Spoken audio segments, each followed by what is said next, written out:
আসসালামু আলাইকুম। কেমন আছেন সবাই? আশা করি সবাই ভালোই আছেন।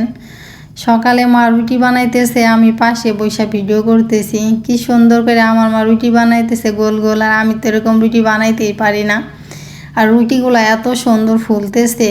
তারপরে ডিম ভাজতেছি, মাহিয়া খাইয়া স্কুলে যাবে। আমরা তো ভাজি দিয়ে খাবো, আর মাহিয়া হচ্ছে ভাজি খাবে না, ডিম খাবে। এই জন্য ওর জন্য ডিম ভেজে দিতেছি। পেঁয়াজ মরিচ দিয়ে ডিম ভাজাও খায় না।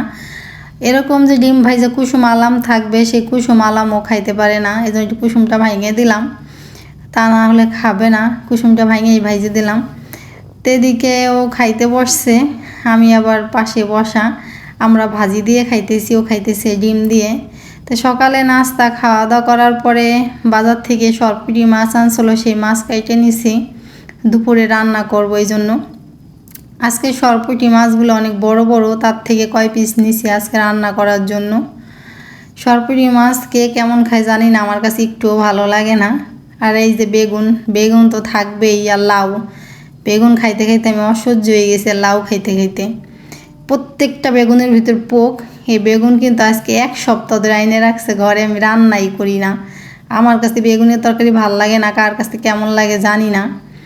আর দেখেন প্রত্যেকটা বেগুন কাটতেছে আর পোক বের হইতেছে, বেগুন কাটতেছে আর পোক বের হইতেছে। কি আর করবো, যাক পোক বের হলে হোক গে।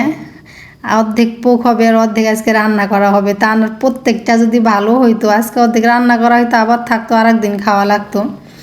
আর ফেলাই তো আর দেবো না, পোক হইলে কী হবে, খাবে গরুতে, সমস্যা নেই।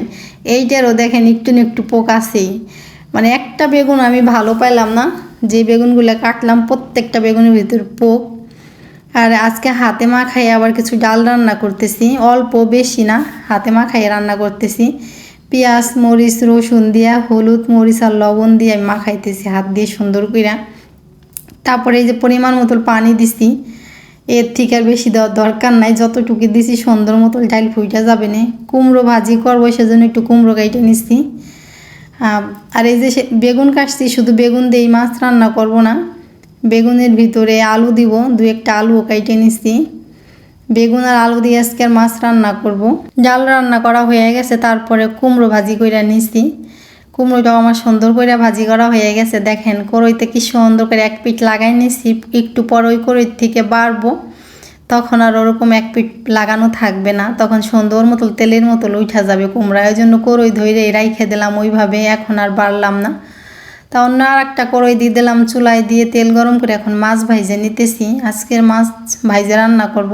কিছু কিছু চাষের মাছ আছে, ওইগুলা কষায় রান্না করলে মজা লাগে, কিন্তু সরপুঁটি মাছটা চাষের যেইগুলা, সেইগুলা কিন্তু ভাইজানা রান্না করলে একটু ভালো লাগে না।